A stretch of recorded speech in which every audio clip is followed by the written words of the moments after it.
Hi, welcome to my life and welcome to my YouTube channel. तो ये जो चेहरा तुम देख रहे हो, यानी कि पूरे 10 दिन के बाद ये बड़ी हुई दाढ़ी, ये हेयर स्टाइल और ये बड़े लड़के वाली लुक, तो कैसा दिया तेरे को शॉट। हाँ, ब्लॉग काफ़ी लेट हो चुका है। उसकी वजह, सबसे पहली वजह यही कि यार एक दिल भर चुका था। भर से मुराद के रेगुलर वीडियो अपलोड करता रहा, तो कहा कि यार एक वीक की छुट्टी लूँ, क्यों ना कुछ थोड़ा बहुत यानी कि आराम कर लिया जाए। तो आज यानी कि ईद के 4 से 5 दिन बाद का ये व्लॉग है।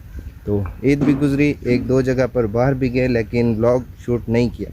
तो छुट्टी थी तो भाई, हाँ वाकई में छुट्टी थी। तो आज तुम्हें बस एक थोड़ा बहुत राउंड ट्रिप लगवाने वाला हूँ।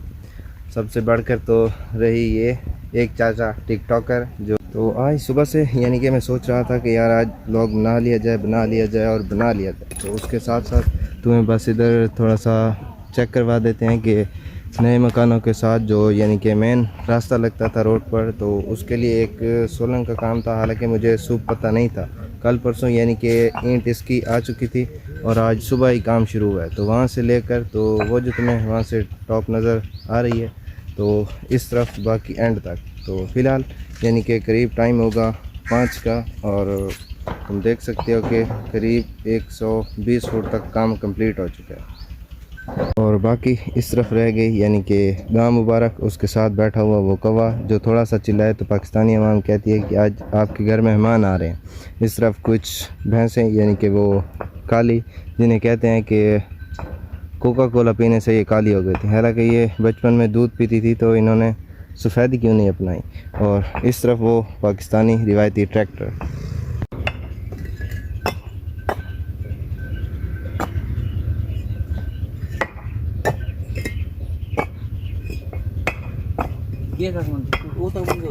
और जैसा कि तुम यानी कि ये वाली देख रहे हो, यानी कि सुबह से वहाँ से लेकर इस मकाम तक करीब होता है यानी कि 100 फुट हो जाएगा।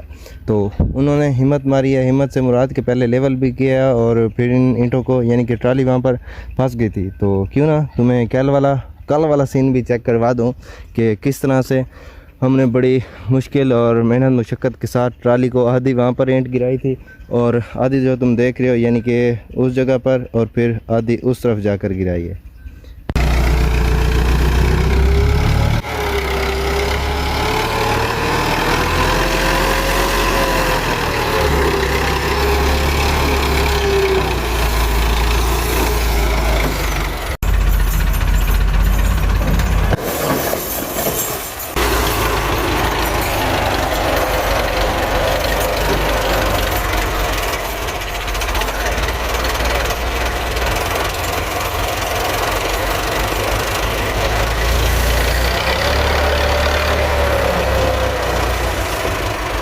चोट लगी वैसे।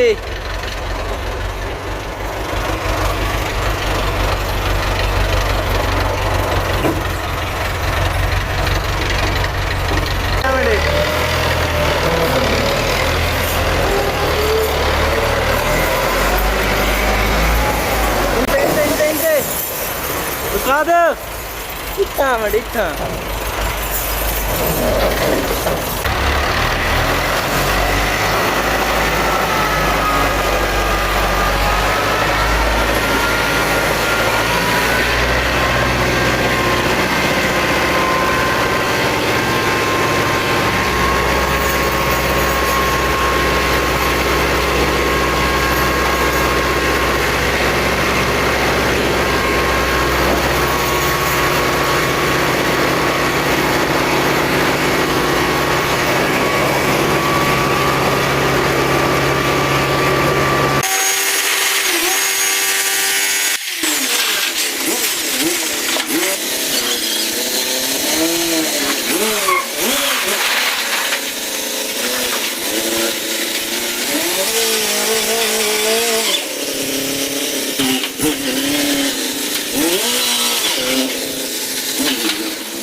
और इसके साथ साथ वो एक बुज़ुर्ग ने मुझे कहा था कि अगर तुम्हारी किसी के साथ दुश्मनी है तो तुम उसे यानी कि मकान बनाने का मशवरा दे दो। तो अब मैं इस बात के साथ मुत्तफ़िक हूँ कि अगर तुम्हारी किसी के साथ दुश्मनी है तो तुम वाकई उसे ये वाला मशवरा यानी कि मुफ्त में दे सकते हो, ले सकते हो। हाँ ले भी सकते हो। तो शक्ल यानी कि तुम देख रहे हो, अगर थोड़ा सा हेयर स्टाइल चेंज हो तो इसके जो क्लासमेट हैं वो मुझे आकर वही आम अल्फाज वाली बातें कह जाते हैं जो इसे कहते हैं। ये रह गए वो छोटे भाई के यानी कि स्केटिंग वाले, वो जो शौक़ के नए नवेले बूट थे, बड़ी मुश्किल से यानी कि रावलपिंडी से मैं ढूंढ कर लाया था। तो अब करीब 6 महीने होंगे ये यहीं पर पड़े हैं। और स्टोर में रह गई यानी कि ये वाली है कुक्कड़ मुबारक। तो आज यानी कि इसे 21 दिन पूरे हो गए हैं, वो जिसे कहते हैं ना कि कुरकते बैठे बैठे, यानी कि अंडों पर बैठे बैठे इसे 21 दिन पूरे हो गए। और आज मैंने इसका एक यानी कि वो येलो कलर का एक पीला पीला बच्चा भी देखा है। फ़िलहाल इसने भर के नीचे रखा हुआ है। अगर इसे वीडियो के लिए इस तरह हाथ करता हूँ ना तो ये अपना मुंह खोल कर बिना सोचे समझे मुझे कुछ कर लेती है। तो हाँ, इनका जानना और मानना ये भी है, तुम्हें वो चूँ चूँ की आवाज़ आ रही है इधर, तो जानना और मानना ये भी है कि अगर घर में जिस बंदे ने यानी कि जिस कलर का सूट पहना हुआ होगा तो ये उसी टाइप के निकलेंगे। तो ये सिर्फ एक सराय की कहावत है, बाकी तुम इस तरफ से ओए ओए ओए वो देखो एक निकल आया। तुम यहाँ से देख सकते हो कि वो जो येलो टाइप का तुम्हें मैंने बताया है ना कि इसका बच्चा, उसे शायद पता चल गया था कि मैं व्लॉग शूट कर रहा हूँ। हाँ, अब मज़ीद पता चल गया है। ओए इधर मुँह करके क्या चाचा सब्सक्राइब करो, सब्सक्राइब। अच्छा रूस गई। तो जी इस तरफ यानी कि लगाया गया वो तुम पीटर देख रहे हो जो कि रोनी कर रहा है, और उसके बाद यानी कि मूंगी की फसल को काश्त किया जाएगा। बाकी इस तरफ ये रह गई कुछ ईंटें यानी कि मकान में बनाए जा रहे हैं, और ये रह गए भेड़ बकरियाँ। तो कहाँ वो गोरे गोरे यानी कि इतना ख़र्चा और ज़ाया करके पुलियाँ बनाते हैं हमारी पाकिस्तानी अवाम है, यानी कि ज़मीन सीधी सादी इस तरफ से पानी गया और इस तरफ से निकल गई है यूँ यानी कि फसल को। तो हाँ, ये पाकिस्तानी जुगाड़ सिर्फ पाकिस्तानी बंदे ही लगा सकते हैं। इस तरफ रह गया वो चौड़ा यानी कि खाला। हाँ, खाले से मुराद के वो वाली सप्लाई वो पहले उस तरफ से थी, लेकिन जो ही टूटने लगा तो आहिस्ता आहिस्ता करते करते ये पहले इतना यानी कि ऐसे छोटा सा था और इधर आकर इतनी बड़ी सलवार डिजाइन की जितना ठीक है। और इस तरफ लगाया गया वो पुराना किया, बस तुम्हें ऐसे समझाऊँ कि असली वाला पीटर है।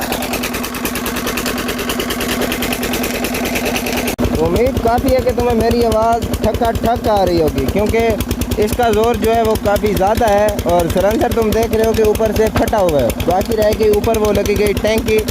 अगर तुम ये पूछने वाले हो कि ये टैंकी तो इसके ऊपर फिट की जाती है यानी कि इस जगह पर, तो तुम्हें इसकी बड़ी रीज़न ये बताता जाऊँ कि हाँ, जब पाकिस्तानी अवाम यानी कि इसको बंद करने लगते हैं, जो डीजल बचता है वो इसको साथ लेकर जाते हैं यानी कि वापस घर में। अगर वो टैंकी इसके ऊपर अटैच हो तो वो डीजल नहीं निकाल पाएंगे, तो इसीलिए एक्स्ट्रा कैन रखते हैं या फिर उसी टैंकी को खोलकर ऊपर रख देते हैं। बाकी इस तरफ तुम देख रहे हो कि देसी तरीके वाला वो जो जिसे तुम खादा कहते हो, तो इस पॉट में पानी गिरा और यहाँ से होता इस तरफ भी जाएगा और बाकी इसकी जानिब भी बढ़ जाएगा।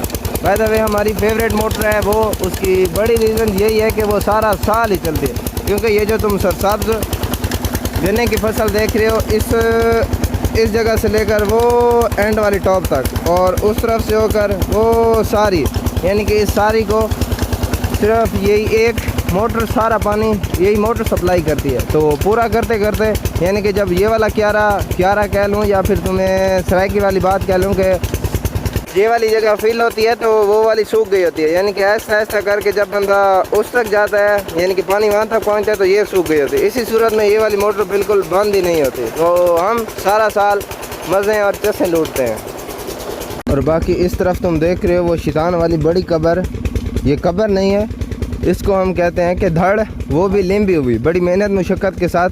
हमारे इलाके में तो कुछ ऐसा सीन चल रहा है कि मन कहते हैं, मन से मुराद कि वो भूं वाला मन, तो उसका भी रेट यानी कि उसके हिसाब से, जैसा कि तुम देख रहे हो ये इस जगह से लेकर उस जगह तक इसका भूसा, वो जो मैंने तुम्हें पिछले व्लॉग में दिखाई थी ना, वो यही ज़मीन थी और वो जो भूसा हासिल किया था, तो उसको एक ही जगह इकट्ठा करके प्रेस करके और ऊपर से ये मिट्टी के साथ यानी कि थोड़ा सा पानी मिक्स करके मिक्सचर बना के, जैसे सराइकी में गारा कहते हैं, तो वो ऊपर डालकर इनको लिम्ब दिया जाता है। लिम्ब सराइकी वाला लफ्ज़, और उर्दू में तुम इसे कह सकते हो कि इसको संभाल के रख दिया गया है। तो ये साल साल अगर यहाँ पड़ा रहे तो इसे ना तो कोई चोरी कर सकता है, चोरी से मुराद के पता चल जाएगा कि यहाँ से उठाया हुआ है, और ना ही इसे कोई नुकसान पहुँचा सकता है। ये जो तुम कांटे देख रहे हो ये इसलिए इसके ऊपर पहले डाले गए हैं कि ये जो कुत्ते शरीफ है ना, ऐसे शरीफ तो नहीं होते लेकिन आजकल कुत्तों को शरीफ कहना चाहिए क्योंकि बंदे बहुत कमीने हो गए हैं। तो हाँ ये उन्हीं की वजह से रखे गए हैं कि ऊपर से इधर से ना चढ़ पाएँ और उधर से ना उतर पाएँ, क्योंकि ये गीली होती हैं तो उनके पाँव पड़ जाते हैं। लेकिन उसके बावजूद भी एक कुत्ते ने अपना कुत्तापन दिखा दिया।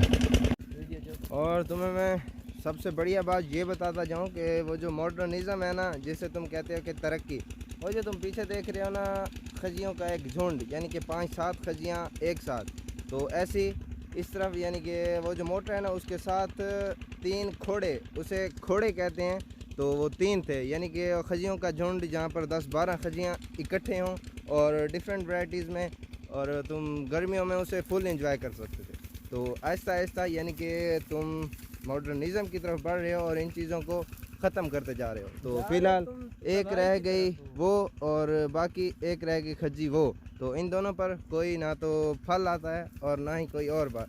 तो आहिस्ता आहिस्ता हमें भी वो रेडियो वाली पेंट खानी पड़ेगी, और ये मेरे लिए तो कम से कम अफसोस की बात है।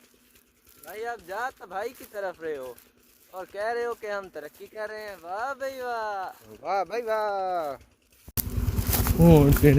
इसके साथ साथ तुम्हें वो जो मैं बात कर रहा था ना, वो पिंड भी तुम देखते जाओ कि ऐसी खसी पिंड कहते हैं। खसी से मुराद जिसे तुम गुजरा कहते हो ना मर्द ना औरत और दरमियान वाली चीज़, यानी कि दरमियाना, ना तो इमरान खान ना ही नवाज शरीफ, दरमियान वाला बिलावल। तो इस तरफ तुम्हें दिखाता जाऊं कि गन्ने की फसल यानी कि इस हद तक पहुंच चुकी है, और इस तरफ रह गया वो एक बंदा जो कि इसमें खाद डाल रहा है ताकि ये आसानी से बड़ी हो जाए। तो हो सकता है कि वो यूरिया हो या फिर DAP, हाँ इन दोनों में से एक हो सकती है। और इसके साथ साथ तुम्हें मैं एक बहुत मज़े की बात बताता जाऊं कि रात ही का वाक़या है। रात से मुराद कि वो जो पिछली रात गुजर गई है, तो उस वक्त यानी कि चोर आए थे तो उन्हें सिर्फ तार ज़रूरत थी। वो जो तुम नीचे देख रहे हो ट्यूबवेल वाली मोटर लगी हुई, यहाँ से तुम्हें अच्छे से नज़र आ रही होगी। तो वो जो तार तुम देख रहे हो ना, यानी कि 3 वायर्स वो ऊपर तक आ रही हैं और इस जगह पर जोड़ लगा हुआ है। तो वहाँ इस जगह से इन्होंने काटी है, कांटे से मुराद के उन्हें कट किया गया है और ये अंदर की जानिब जा रहे हैं। और वो जो मज़े की बात थी ना, वो थी ये कि रात को वो जब यहाँ पर आए थे ना, तो उन्होंने ये नहीं देखा कि ताला खुला हुआ है या ताला बंद है। हाँ इतने मस्त थे, उन्होंने यहाँ से इसको तो काट लिया यानी कि जंजीर को, ये नहीं देखा कि ताला इस तरफ से खुला हुआ है या ताला बंद है और अंदर से भाई, तो अंदर से आते हुए ना उन्होंने वो जो तुम वायर यहाँ से देख रहे हो, अंदर नए नींबू शरीफ डाले हैं। तो तुम इस तरफ से देख सकते हो कि यहाँ से मेन तार वायर जिसे तुम कह सकते हो वो सराइकी वाली तार, तो एक यहाँ से काट लिया है, एक इधर से, और वो घूमती घुमाती बाहर से हो गई यानी कि इस तरफ वो मीटर के नीचे से। तो शायद उन्हें ज़रूरत यही थी और वो काफ़ी उबाले थे, उबाले से मुराद जल्दी में थे कि उन्हें इतना ख्याल नहीं आया कि डाला नहीं, तिक्के थे, तिक्के बहुत तिक्के थे। ताला खुला हुआ है, जंजीर को काटना है या नहीं काटना। तो ऐसे नौजवानों को, 22 तोपों को सलाम तो हाँ मुझे खुद ये भी सोच कर हंसी आ रही है कि उन्हें शायद इतनी उबाल से मुराद की जल्दी थी कि उन्होंने, हाँ एक मोटर जो तुम इस तरफ से देख रहे हो, एक ये वाली, और एक वो जो तुम्हें दूर दराज वो हल्की हल्की कोठी नज़र आ रही है ना, दूसरी मोटर वहाँ पर थी जहाँ पर वाक़या हुआ है। वाक़या से मुराद कि उस मोटर की भी वायर काट कर वो साथ ले गए हैं। तो या तो फिर वो कोयल लगी हुई थी वो जो महंगी होती है, तो या फिर उन्हें ज़रूरत थी। तो चला लाला इतना लोड शेडिंग ज़्यादा है, इतना सारा लोड कौन है हो चले बिजली ठीक थी है तो वैसे एहतजाज के बाद बिजली काफ़ी बेहतर हो गई है, तो इसी वजह से उन्होंने कहा कि क्यों ना इस बात का फ़ायदा उठाया जाए। हाँ अजय लगे जैसा है ओए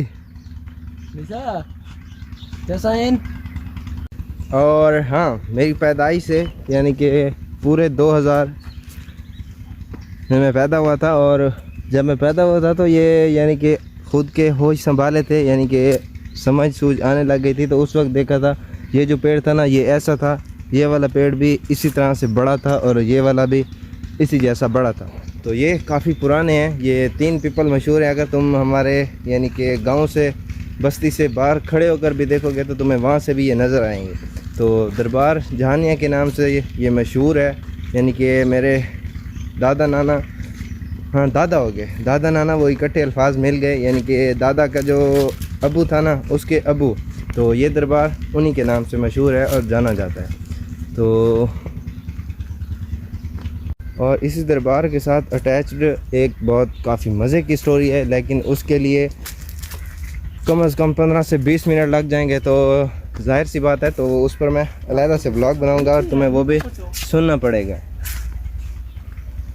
और वो जो पिछले ब्लॉग में मैंने तुम्हें दिखाया था ना कि प्याज़ों को चौकी दे रहे हैं, चौकी से मुराद के उनकी ज़मीन को पोला किया जा रहा है। तो वो वाले प्याज भी यानी कि काफ़ी बड़े हो गए। असल तुम देख रहे हो कि ये ज़मीन जो है इस ज़मीन से काफ़ी नीचे है। तो इसकी बड़ी वजह यही है कि जब हम मकानों का यानी कि वो मट्टी ज़रूरत थी ना कि उन्हें नीचे से भरा करने के लिए, तो वो इस जगह से उठवाई थी। तो भाई साहब ने कहा कि ज़मीन वेली पड़ी है तो क्यों ना इससे कुछ फ़ायदा उठाया जाए।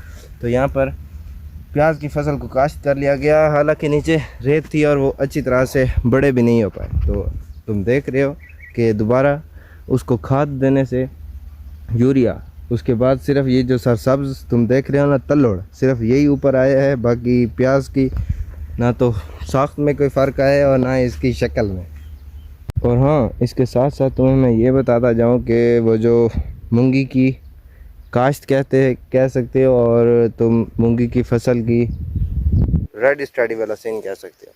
तो ये रोनी से मुराद कि वो पहला पानी यानी कि गंदम की फसल को काट लिया जाता है और ज़मीन को ऐसे पानी लगाया जाता है। उसके बाद उसमें हल फेर कर और ऊपर पहले बीजा डालकर फिर हल मारे जाते हैं। तो उसको रोनी कहते हैं सराइकी वाली ज़बान में। तो इन इलाकों में वो भी तकरीबन हर जगह पर हो गई। तुम एक यानी कि प्लाट ये वाला देख रहे हो, एक इस तरफ और एक रह गया कैमरे की नज़र तक वो उस तरफ, यानी कि इससे थोड़ा सा ऊपर। तो अमूमन यानी कि इस इलाके में एज ऑल सारी मूंगियाँ यानी कि काश्त हो चुकी हैं। इसके साथ तुम्हें मैं ये बताता जाऊँ कि मूंगी की फसल को थोड़ा सा टाइम से पहले काश्त किया करो, जिसे सराइकी ज़बान में कहते हैं ना कि जेठी मूंगी। तो जेठी मूंगी का ये फ़ायदा होता है, जेठी मूंगी से मुराद कि टाइम से थोड़ा सा पहले पैदा हो जाने से मुराद कि उसको काश्त भी पहले किया जाता है। उसकी बड़ी रीज़न ये है, उसका फ़ायदा ये होता है कि एज अ होल यानी कि अगर इस प्लाट में कोई कीड़ा मक्खी या फिर कोई और चीज़ आएगी तो वो डेफिनेटली उस मूंगी पर भी लगेगी।